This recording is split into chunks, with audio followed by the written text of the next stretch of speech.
Hello.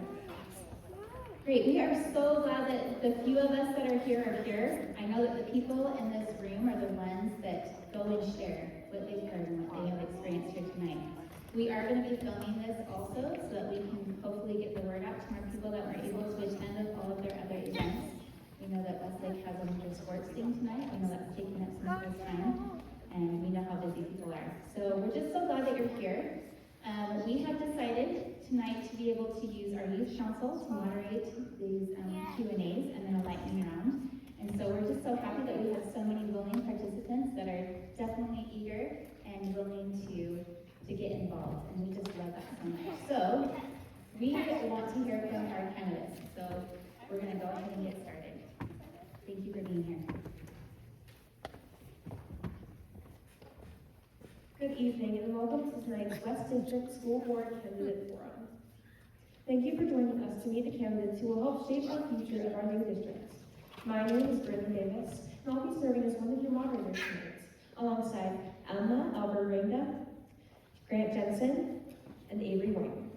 Each candidate will have 1 minute for an opening statement, 1 minute for responses to main questions, and brief answers during the lightning round. The questions will go as follows. The first question will begin with, for seat 2, Julie King, and then we'll descend to the first candidate from me, Eden Davenport. And then for the second question, we'll begin with you, Eden, and move back to Julie King. Let's begin.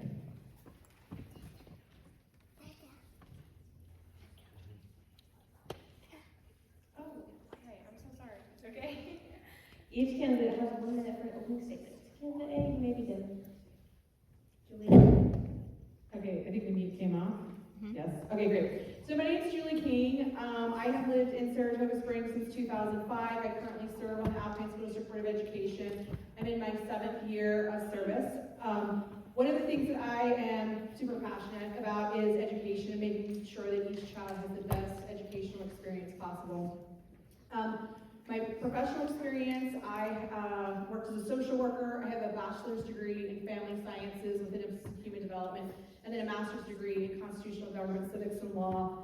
I currently serve as the ASD board president as well as the chair of trustees for MTech. I am a fierce advocate for learning in all of its forms and meeting individual student needs. I have focused on communication with the community through social media. I've also focused on having a collaborative relationship, not only with locally elected officials, but state officials. And I've also helped in crafting legislation and advocating for capital needs in the West. The schools that have been built since I've been on the board include Cedar Valley High School, Lake Mountain Middle School, Harbor Point, Silver Lake, Desert Sky, Sage Canyon, and then we're also under construction of the new high school, and then an additional school in Bradley Farms. Thank you. And candidate B, this is for seat 4, Holland River.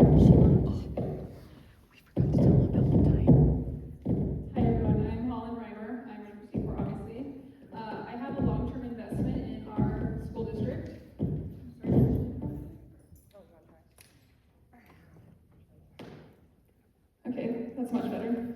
I have a long-term investment in the success of our school district. My kids will be in this district for the next 15 years.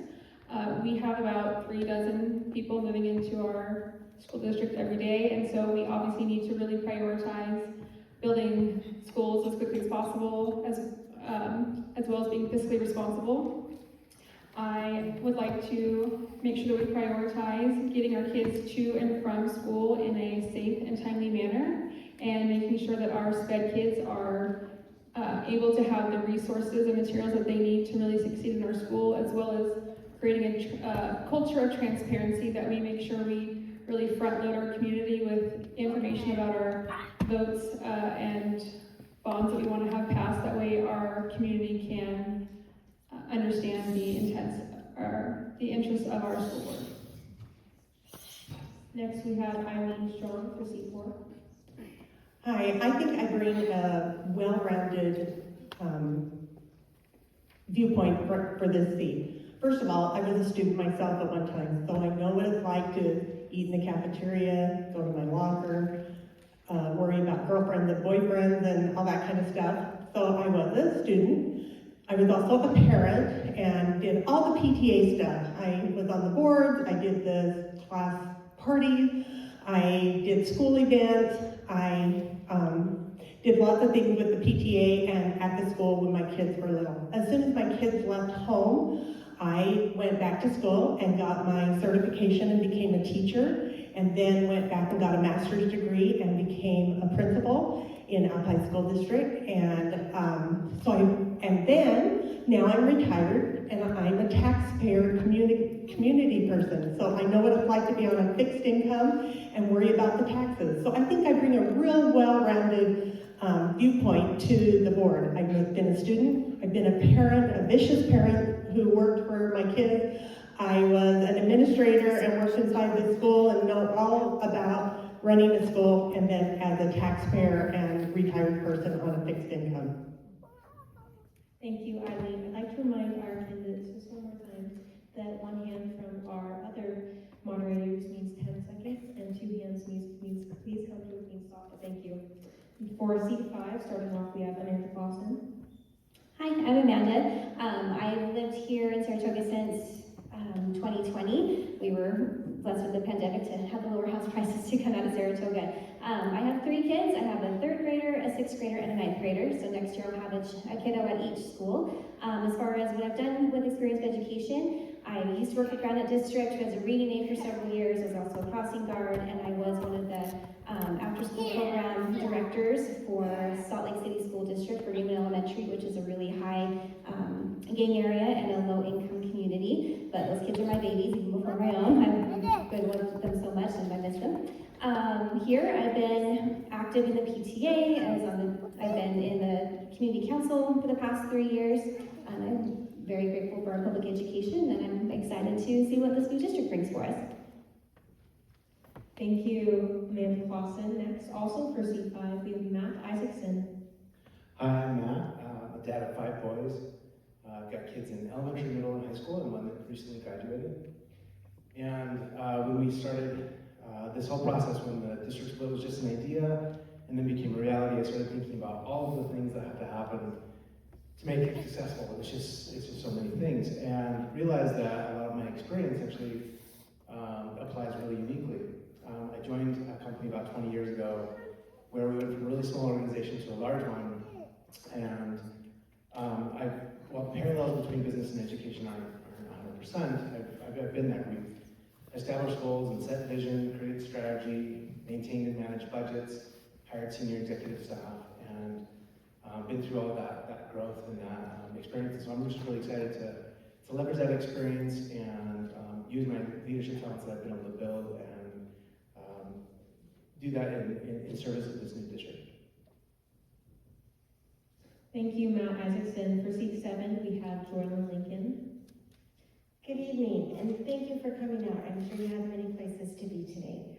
I've called Saratoga Springs home for the last 20 years, and I'm opposite of Matt. I am the mom of 6 daughters. As a lifelong educator and volunteer in our schools, I've seen firsthand the challenges and opportunities in a classroom. My focus is clear. It's on strong policies that reflect our community values, innovative programs that open doors for every child, whether in academics, CTE, or the arts, and steady progress in how we manage growth, boundaries, and budgets. I believe in listening first, working collaboratively, and making decisions that put students at the center. With my experience and dedication, I will ensure that our new district starts strong with transparency and accountability. Together, we can build a district that is known for excellence, with opportunities and a community where every student's education counts. Thank you, Joylyn Lincoln. And lastly, also for seat 7, we have Eden Davenport. Hello, my name is Eden Davenport, and I'm running for seat 7. I'm a mom of 4 kids. I have kids at elementary, middle, and high school, so I understand the challenges that our families are facing. I'm also a PTA president. I've secured grants for parent training to support mental health and digital wellness. I've also served on the Utah State PTA's Legislative Advocacy Committee. This is a committee that helps form how the organization is going to vote towards policy and the positions they take on policies coming through the state legislature. Professionally, I've worked for more than 15 years with nonprofits. As a grant writer, I've written hundreds of grants and I've secured millions of dollars for things like after-school programs and other things like that. With a master's in human relations and business, I'll bring budgets and we'll be able to build a strong new district. Thank you, Eden Davenport. Thank you for the rest of our candidates as well. We'll now move on to main questions. You'll all have 1 minute to respond to these.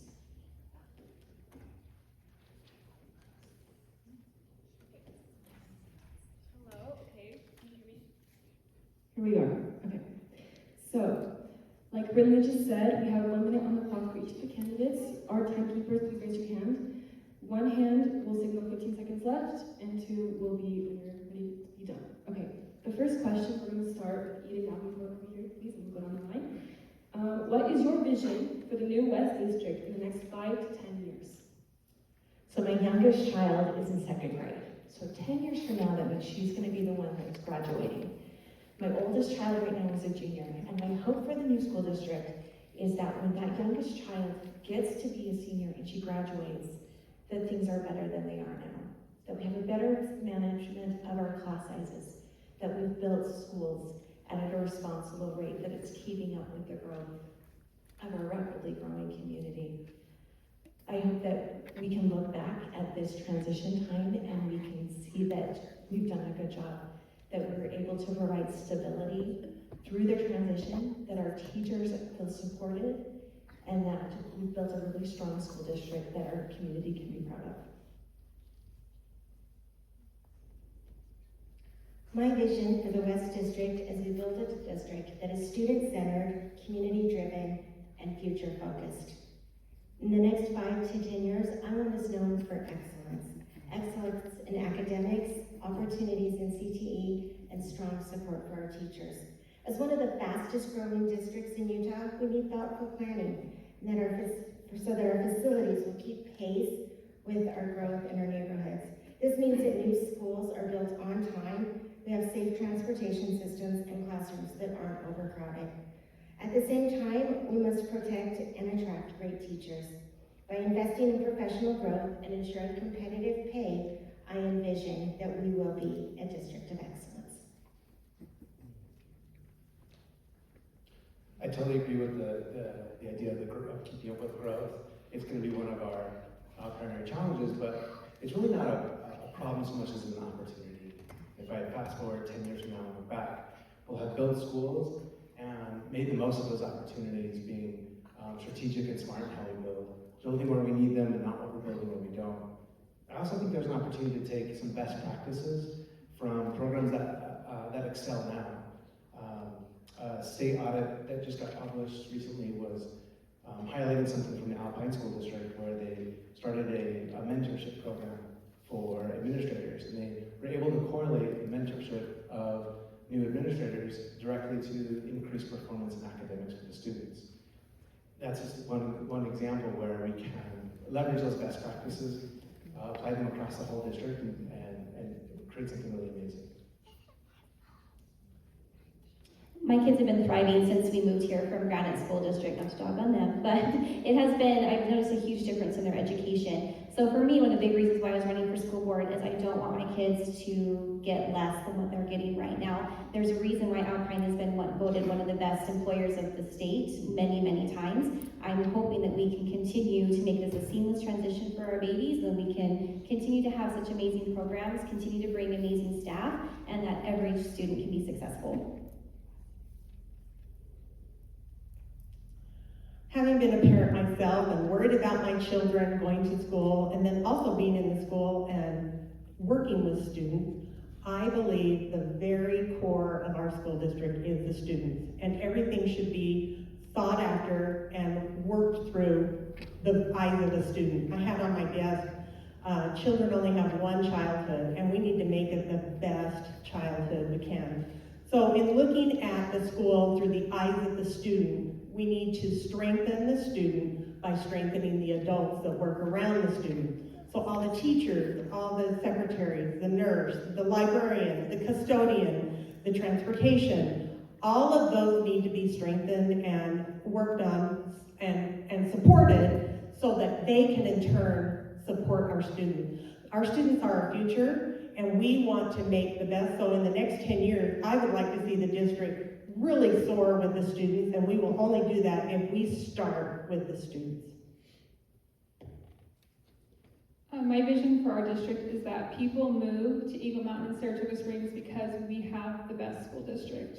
That if people choose to move here over Lehigh, that we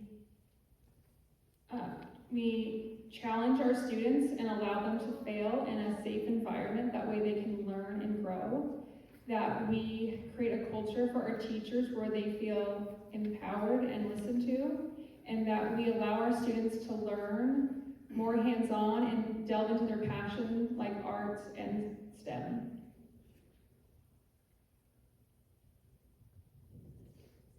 I get the crazy mic. I want to have a really strong focus on academic excellence. I think that one of the things I envision for our district is that we're very literacy rich with a focus on reading skills. I also envision a capital plan where we balance land banking, school construction with the comfort of the taxpayer, that we have strong partnerships with our communities, with our businesses. I also imagine that we become a destination district, that people seek to come here. That looks like retaining and recruiting the absolute best teachers, that we engage in best practices, we provide the right kind of supports for our special education students, and that we have strong compensation for all of our employees. Thank you, candidates. We're going to our next question.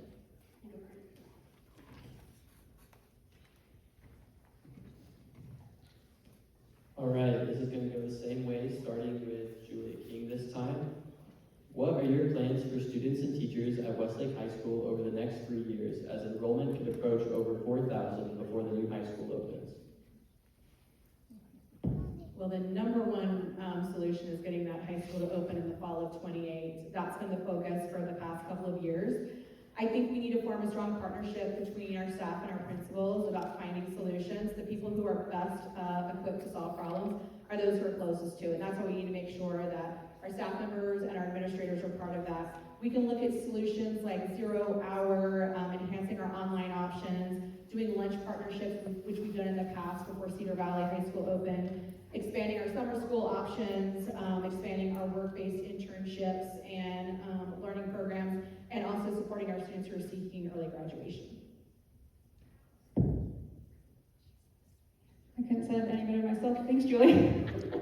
That's all I have. No, I think she's right. I think we need to work with the employees of the district as well as our parents to make sure that all of our kids are able to succeed in such a large school, that we can explore using our trust fund funds to have additional staff at the school, whether that be more PLCs, counselors or aides, as well as exploring hybrid schedules for our students.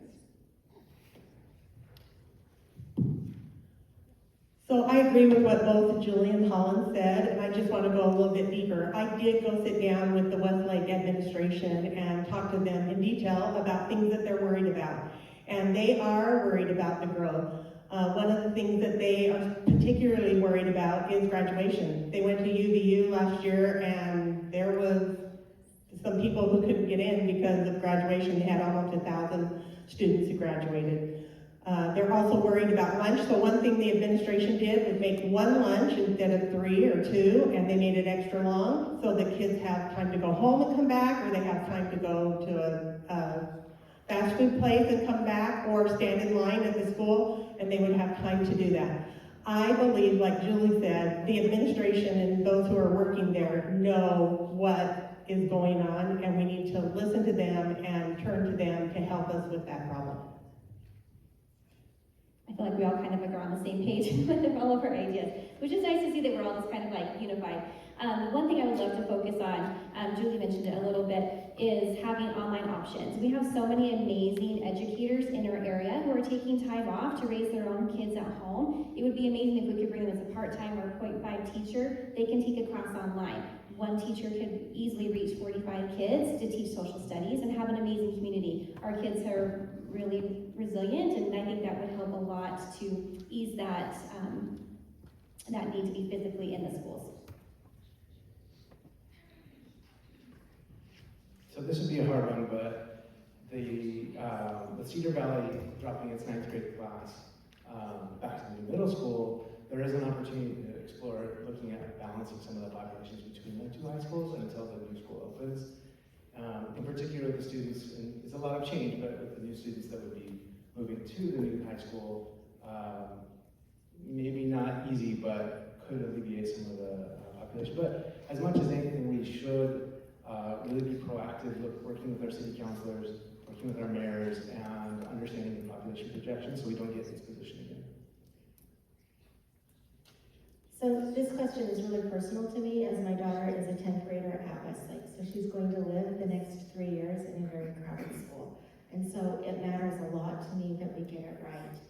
But I want to say right now, Westlake is a powerhouse. It has great academic programs. We're seeing great excellence and having success across the board. As we move into the next 3 years, we need to make sure that students have access to the classes that they need, whether that's online or funky scheduling that we adjust, or just making sure that we have multiple sections offered. We also need to make sure that if we need to, that we're adding portable classrooms in the short term can also help, along with some scheduling adjustments. But not just students are a factor in this, we need to make sure that teachers have the support that they need as this class is bursting. We need to lower class sizes where possible. We need to add additional aides, and we need to have clear communication on how boundaries and resources are going to affect them over the next few years. And finally, we need to keep the community informed as we move through this transitional period. As a parent, I remember the first day of sending my kid to Westlake as a sophomore, and I was really nervous about how it was going to go. I had seen the numbers, and I had seen pictures of the crowded hallways. Luckily, because of dedicated staff and teachers, my child has thrived. But the most important thing that we need to do as a new district is to make sure that we're not in this position again. We need to make sure that we are building in a way that is responsible, that we provide value to the taxpayer, but that we don't put our kids in a position where they're at. I recently talked to another administrator at Westlake, and they told me that there's only 1,500 kids that can go to the dances. There's 3,200 kids that go to Westlake High School. That means the majority of our children do not have that normative social experience.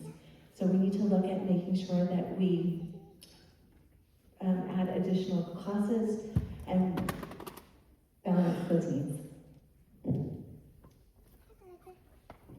All right, thank you.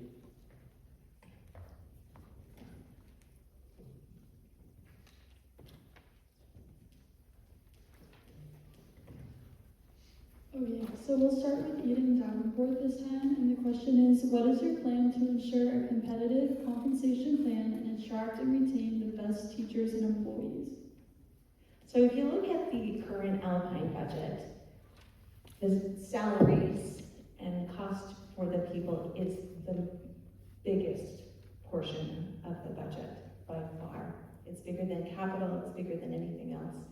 And as we build a new school district, I think we'll keep similar ratios to making sure that our teachers are supported. We're going to need to make sure that we are competitive, because not only do we have 2 new school districts that we're going to be competing for the best talent for, we also have Provo, Jordan's, Canyons, that are all just really close. So making sure that we keep those ratios up. I recently talked to another administrator, and one of the things that he told me, that we had this great conversation about teachers are here for the right reason. Teachers are here to support kids. And one of the things that we can do to keep our teachers is to make sure our students are successful, making sure that they have adequate resources. Thank you. Teachers are the heart of our schools, and I know that because I've worked with them and I've been one. As we stick with competitive pay, we need to continue to make sure that we're ahead of the curve in all of our surrounding districts, making sure that we're competing with those and possibly slightly ahead. So we're going to regularly review the salary schedules. But retaining teachers goes beyond just pay. It's about respect and support. We need to make sure that we have manageable class sizes, that we have professional development, and we have strong mentoring for our new teachers. We need to have our teachers feel like they're partners in decision making, that they're not just employees handed a plan, that they have a voice. And it's not just teachers. Our educational support professionals, from aides and bus drivers to secretaries and custodians, are vital to our school system. We need to make sure that we compete and compensate and support all of our employees. So recently talking to administrators and district staff, I've learned that when a position opens in our district, we have dozens of applicants, sometimes as many as 100. We have a great reputation, we have great schools. So we're already attracting wonderful talent. It's really about retention. And this one gets me really excited because retention is all about culture. Whether it's a school or a business or any workplace, people want to stay somewhere where they feel safe, where they feel appreciated, where they feel like their efforts are making a difference and contributing. So, whether it's from a board, district staff, or administrators in local schools, we need our district to have a clear vision of a positive and supportive workplace culture to give teachers that feeling that everybody wants when they get up and go to work every day. Our educators are the heart of our school, not just their teachers, but our PLC coaches, our counselors. Our kids are so blessed to have so many people on their side, and we need to make sure that we are keeping them here. My kids would not be where they are if they didn't have good teachers who were invested in them as little people. And I want to make sure that we are keeping as many of them as possible so they can succeed.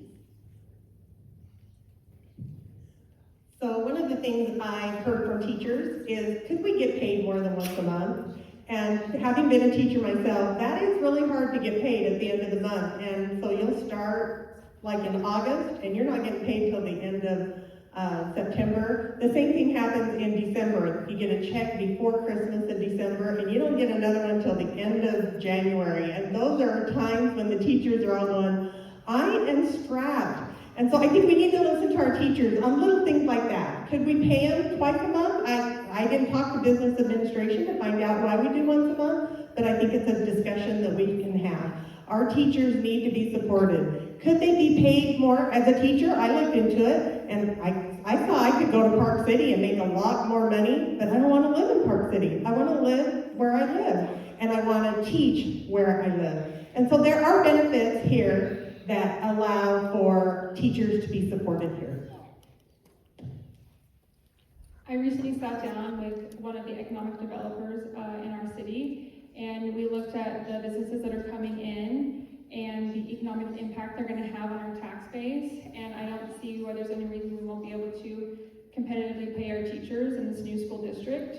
In terms of keeping and retaining our teachers, it is all about culture, like Matt talked about, and that starts with our superintendent. We have to hire a superintendent who is going to create a culture where our teachers feel supported and listened to.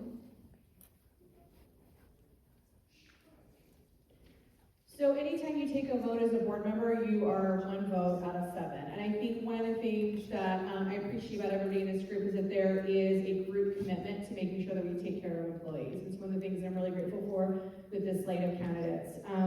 I think that when we talk about compensation packages, we also have to be intentional about making sure we're not just talking about salary, we're also talking about benefits.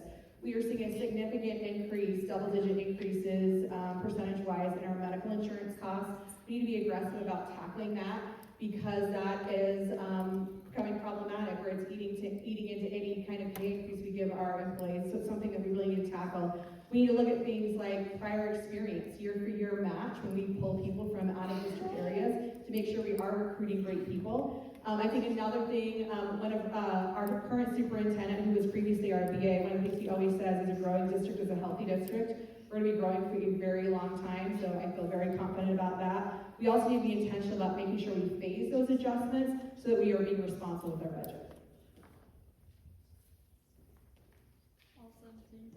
Awesome, thank you guys.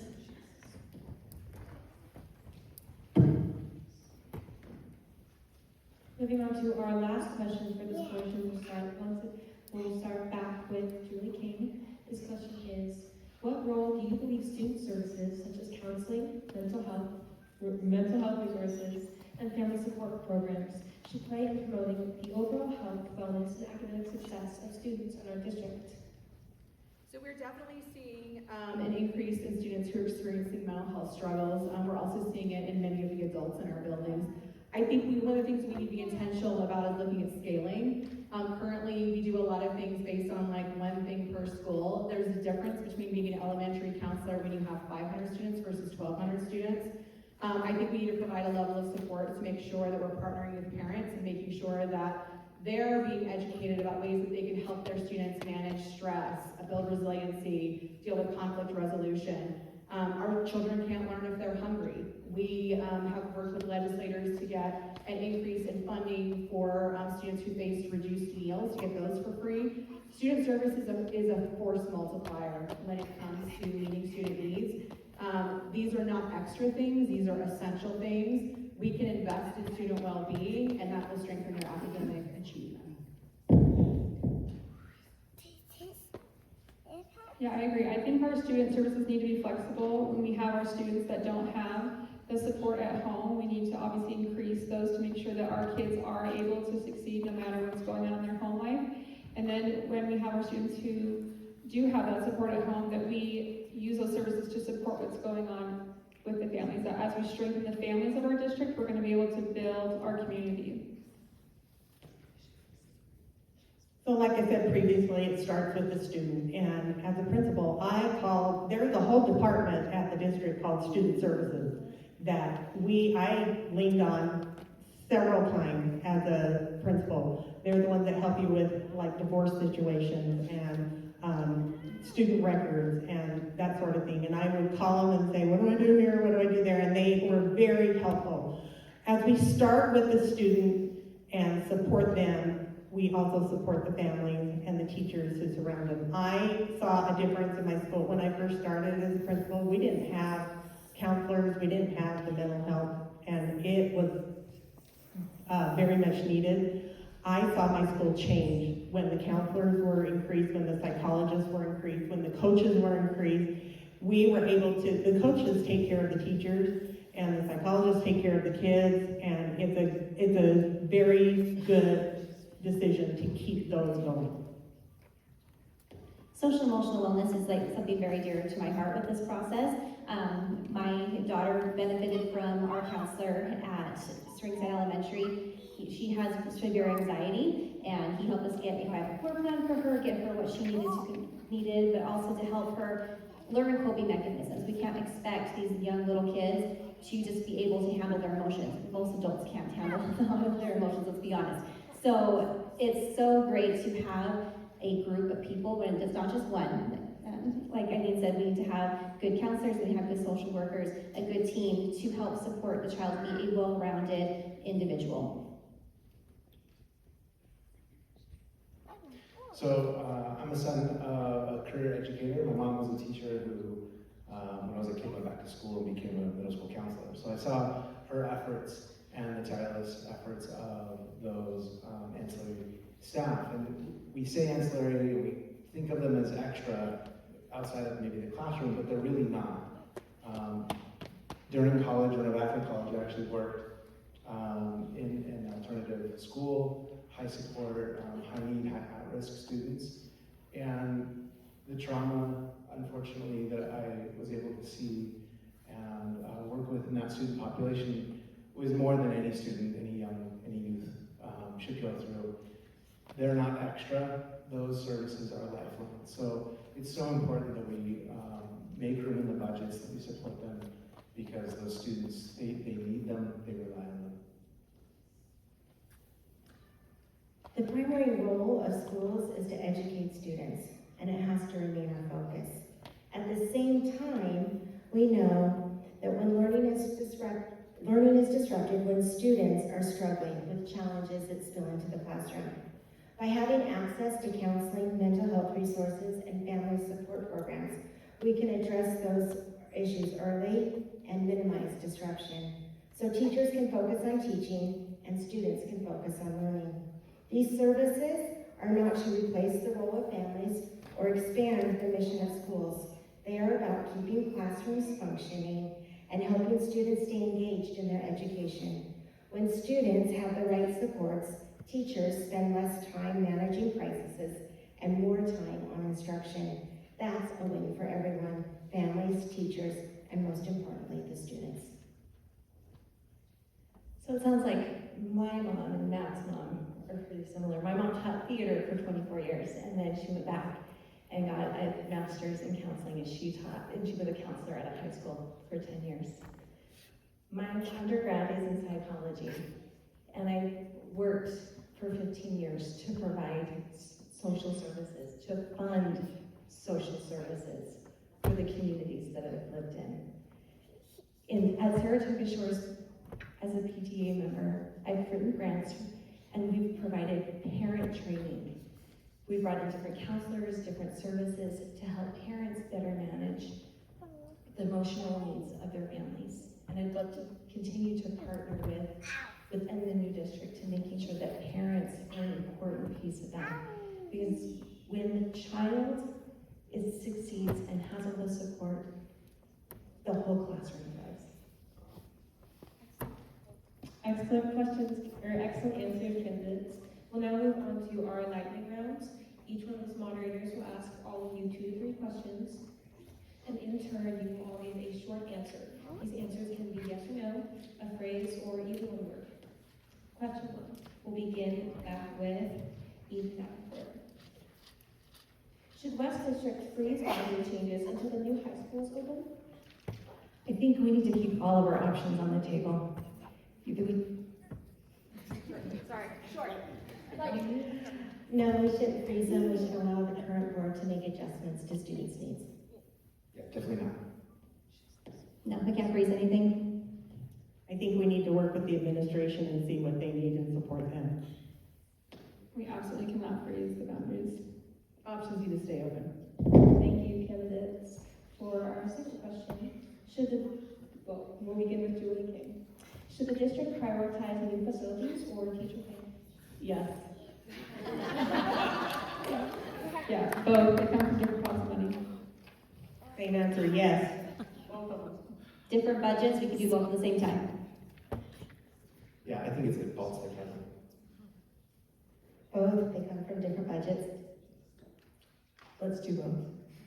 Thank you. Right. Okay, next 3 lightning questions. We'll start with Eden Davenport online. Do you support continuing the ASD gifted program in its magnet form? Yes. Yes, with modifications. I would actually like to explore other options. Heck yes. Yes. Yes, let's make some improvements. Yes, we can do better. Right. Question 2. Should the district keep ASD's current special education model mostly intact? Yes, with a lot more additional supports. Samesies. Yes, and listen to our principals to see how we can do it better. Yes, with lots of improvements. Agreed. Yes, with lots of improvements. I'd like to explore what other options we have. And finally, should schools have more autonomy over curriculum and budgeting? Yes. They should have scaffolding autonomy guided by the board. Curriculum, yes. Budget, no. I agree with that. Curriculum's from the state, so you have to have it match the state. And as a principal, I felt like I had a lot of autonomy with my budget, so I think it's fine.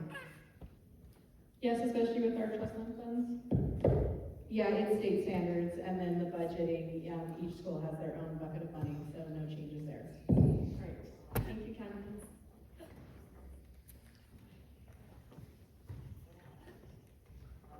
All right, continuing. Do you favor expanding career and technical education or CTE? Absolutely. Heck yes, this is essential for our kids getting ahead. Yes. Yes, no brainer. Yes. Yes. Definitely. All right. Should facilities be more affordable for community groups to use? I think public-private partnerships are important, so yes. Yes, the cost must cover the staff and insurance, and we shouldn't be using them as a fundraiser for our schools. No. I agree with Jordan. I think that what stops them is not the price, it's the insurance they have to get in order to be in the building to cover them. I say yes, having gathering space is essential for our community. We have to be able to cover costs and insurance.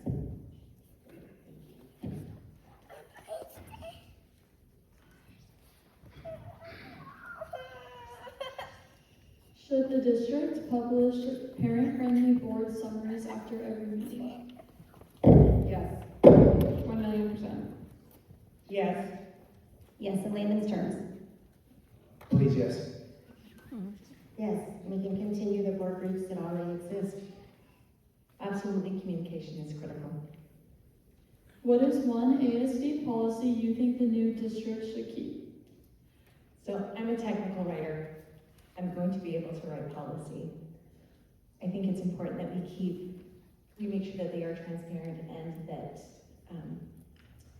they are able, any community member could be able to understand them. For that reason, I like the way that policy 1300 is written. It's about student memorials, because I feel that it gives enough detail and it tells when and what to do and why to do it. I like the format of the cell phone policy where there are guidelines and then schools can optimize them to their needs. I was gonna say cell phone. I was too, honestly. I was gonna say, let's keep the policy that governs the school board so it's open and honest and the patrons know what to expect and we know what to expect and we all work professionally together. I think our work-based learning programs for our students. I appreciate our family engagement policy, and then the one we recently passed about expanding military leave. In one word, what do you want the West District to be known for in 10 years? Groundbreaking. Innovative. Belonging. Inclusion. Performing arts. Excellence. Thriving. Awesome, thank you guys. Okay, and finally, we move on to our closing statements. Each candidate has 30 seconds for a closing statement. Please begin. What was the last one? We have a once-in-a-generation opportunity to build a new school district from the ground up. We need board members that are able to lead from day one, that are committed to putting kids first, to supporting our teachers, to providing value for our taxpayers, and to open communication. Please vote for Eden Davenport for seat 7. My service in the Alpine School District gives me the experience to help the West District start strong with policies, programs, and progress that ensure every student's education counts. Vote Jordan Lincoln. You know, the governance model of the board that oversees, holds accountable, but also sets policy and vision and goals for school districts is actually really unique. But it works with diversity of perspectives, with a balance of voices. And so I'm really excited to be in this position to serve and to add a unique perspective, to ask hard questions, and to add that balance. I'm not a salesman. This is like the worst part of the whole thing for me. Sorry. I just want to say thank you for coming tonight and thanks for your support. You can't pick anybody bad on this area here. Everybody's really great. For a strong vote, for a strong school board, vote Eileen Strong, seat 4. I've been meeting with our community members on their doorsteps, at our parks, and in our schools to make sure that I'm able to listen and to meet the needs of our community. I am fully ready to support our students, teachers, and our community in this new school district. I just want to say I'm grateful for everybody up here. Serving in a public arena is a very, very hard thing. Putting your name out there and asking people like, pick me, is really hard. And I'm just incredibly grateful that we have such a phenomenal slate of candidates who are supportive of public education and are ready to make sure our students succeed. So thank you all. Thank you so much.